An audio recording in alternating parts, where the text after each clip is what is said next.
ina so in gaya maka wani abu. Kai yanzu kana YouTube ko Facebook, sannan kuma kana tunanin ka san komi game da internet. Amma wallahi internet wanda kake amfani da shi a yau ba komai ka gani cikinsa ba. Kusan kashi 10 ne kawai na internet. Domin a ƙasa akwai wata ɓoyayyar duniya, duniyar da doka ba ta aiki a cikinta, sannan kuma a cikinta babu rahama. Wanda ya shiga cikinta to yana iya ya rasa hanyar fita. Wannan duniyar wadda ake sai da miyagun ƙwayoyi online, sannan kuma da makaman yaƙi da bindigogi har ma da sassan jikin ɗan adam. Wannan duniya ce ta laifi da azaba. Ana biya kuɗaɗe masu yawa a cikinta saboda muhimmin wasu harakoki, saboda aikata wasu harakoki na barna wa'anda ake aikata a cikinta. Don haka idan kana cikin duhu to ka kunna fita, sannan kuma idan kai kaɗai ne ka nemi wani ya zamna tare da kai, domin sauran labari wanda yake gaba yana da nauyi sosai. Za mu sauka cikin zurfin duniyar internet mai duhu. Barkanka da shigowa a cikin dark web. Dark web wani shafi ne na yanar gizo mai duhu mai hatsari, wanda a cikinsa yake kumshe da dubbannin shafuka na aikata miyagun laifuka a duniya. Shafukan da suke a cikinsa marasa iyaka.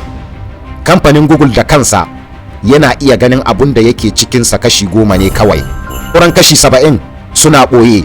Akwai bambanci tsakanin deep web da dark web. A cikin deep web ba abubuwan da suke ciki duka ne an na sheri ba. A cikin deep web akwai shafukan ɗalibobi na makarantu, sannan kuma da jami'an tsaro. Deep web ana shigarsa ne sai da ID. A cikinsa akwai bayanai na sirri masu ƙarfi na gwamnatin kowace ƙasa. Su ne bayanai wa'anda suke ɓoye, wa'anda ba za a samun su ba ta hanyar internet na yau da kullum kamar Google da sauran wani browser. Amma dark web wata duniya ce ta musamman wadda ba kowa ne zai iya shiga ba. Akwai inji na bincike na musamman. Akwai Google na ɓoye wanda ba zan faɗa maka shi ba. Idan ka shige shi dole ka ɓoye na'urarka, dole ka ɓoye kwamfutarka, dole ka ɓoye inda kake, saboda babu wanda ya san ko wane ne ya shiga. Dole ka nemi kariya a wajen VPN, dole sai ka sa tsaro a cikin na'urarka. Wannan ƙofa ce mai dufu wadda take cike da bala'o'i, sannan da aikata miyagun laifuka na duniya gaba ɗaya. Ita ce ake kira Jahannamar Internet. Shafin dark web saboda ƙarfin da gare shi da tsaron da gare shi ba za ka iya shigarsa haka kawai ba. So da yawa sai wani daga ciki ya aiko maka gayyata. Wannan duniya ce wadda komi wanda yake cikinta halal ne, babu haram a wajensu. Akwai shafuka a cikinta kamar Amazon, amma suna sai da miyagun ƙwayoyi. Ana sai da makaman yaƙi a cikinsa da miyagun ƙwayoyi, sannan kuma za ka iya ka shiga ka yi rijista, sannan ka sai kayan kuma a kawo maka su, babu wanda ya san ko kai wane ne. Mafi shahara shine shafin Silk Road, babban shafin kasuwancin miyagun ƙwayoyi. Manya-manyan mutane suna shiga suna sayan fodar iblis ba tare da gwamnati ta sani ba, sannan suna business sinta a cikin ƙasashe suna raba ta. Mutane sama da biliyan 1 suka yi rijista a cikin wannan shafi a shekara 2 kawai. Amma gwamnatin Amerika ta kama wanda ya kafa wannan shafi a shekarar 2013, sannan aka yanke masa hukuncin zaman rai da rai a cikin gidan yari. Amma bayan haka nan, bayan shekarar 2013 an sake kirkirar wasu dubbannin shafuka masu kama da shi da wa'anda suka fisa. A shekara ta 2014 wani shafi ya fito a ƙasar Amerika wanda ya haɗa kowace tsiya a cikinsa. Ana sai da takardun boji, hamma da mutanen da ake ɗaukar hayar su a zuba maƙudan kuɗi saboda su je su kashe wani ko kuma su sa a kashe wani. A cikin dark web akwai sashi na sai da makamai. Za ka zaɓi bindigar da kake so ko bomb, sannan a kawo maka shi har gida. Wasu ma suna sai da makamman gwamnati. Sannan akwai sashi na sai da takardun bogi kamar software da passport lasisi. A cikinsa akwai manya-manyan shafuka na mutane 'yan ƙasar Ukraine waɗanda suna da sa da hannu daga cikinsa a cikin makamman da ake zubewa a cikin Afirka. Makamman da ake shigowa da su ta ruwan teku, sannan a sallama su daga cikin wasu hukumomi, sannan su kuma su sallama su daga cikin wasu talakawa, sannan kuma talakawan su isar da makamman har wajen 'yan ta'adda a inda ake so makamman su kai. 'Yan ƙasar Ukraine suna da manya-manyan shafuka a cikin waɗannan shafukan. A cikinsa akwai hakar masu sata ta intanet, mutanen da suna iya shiga kowane irin account har ma na banki, za su iya su datsi kwamfutar kowa. Mafi muni daga cikinsa shine shafi na kashin mutane. Idan mutum yana so a kashe wani, sai ya shiga ya biya kuɗi a aika masa da wanda za ya yi aikin. Idan ba zai iya zuwa ƙasar ba, to yana da mutane a cikin ƙasar waɗanda za su aikata wannan aiki, a zuba musu maƙudan kuɗi. A Amerika ana cewa a kullum ana kashe mutum saboda wannan shafi. A shekarar 2015 a Amerika an gano cewa mutum yana mutuwa a cikin duka minti 20 ana samun an kashe wani mutum saboda wani shafi wanda ake aikata miyagun ayyuka a cikinsa, ko kuma a turo maka sako ta wayarka ana yi maka barazana ana son a kashe ka.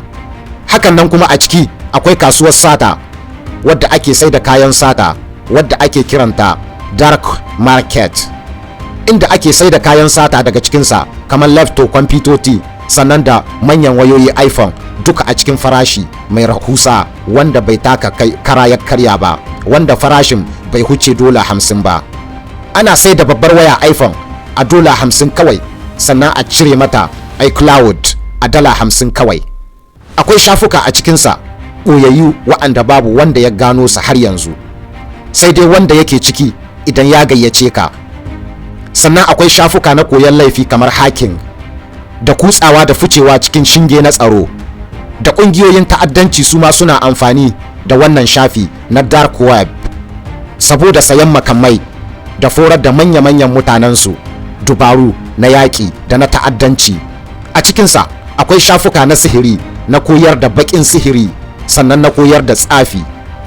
A cikinsa akwai shafuka waɗanda ake koyar da yadda ake tsafi na kiran aljannu, har ma da bidiyo kansu na asali, sannan kuma da PDF masu koyarwa. Sannan a cikinsa akwai kasuwa wadda ake sayan sassan jikin mutum. A dark web ana sayar da ƙoda ta mutane, da anta, sannan da zuciya. Ana nuna maka fotunansu kafin ka saye, ana nuna maka hadda bidiyo kansu domin mutum ya zaɓi abin da yake so ya saya. Mafi muni daga cikinsa shine akwai shafuka na cin zarafin yara ƙanana. Ana sace ƙananan yara, sannan a yi musu fyaɗe, sannan a yi rikodin ɗin bidiyo, sannan a saida shi a cikin dark web. Har ila yau akwai shafukan Red Romus, wuraren da ake azabatar da mutane a raye. Ana azabatar da mutum live, inda masu kallo suke zuba kuɗi, sannan a nuna musu video live saboda su gayi irin azabar da suke so a yi ma mutum. Idan mutum ya biya kuɗi mafi tsada masu yawa, to a lokacin shi da kansa za ya zaɓi wace irin azaba yake so a yi ma mutunan, sannan a kashe sa.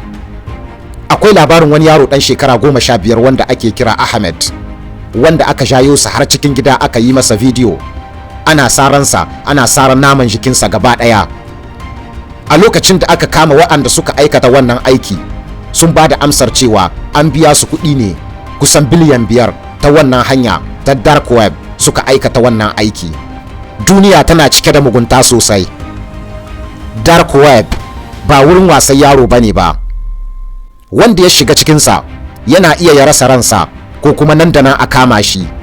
Don haka ka kula, ba kowace kofa ake budewa ba. Akwai wasu kofofi idan ka bude su da kanka, to ba za ka iya rufe su ba. Dark web yana ɗaya daga cikin yanar gizo wanda ake kasuwanci na makamai a ƙasashenmu na nan Afirka.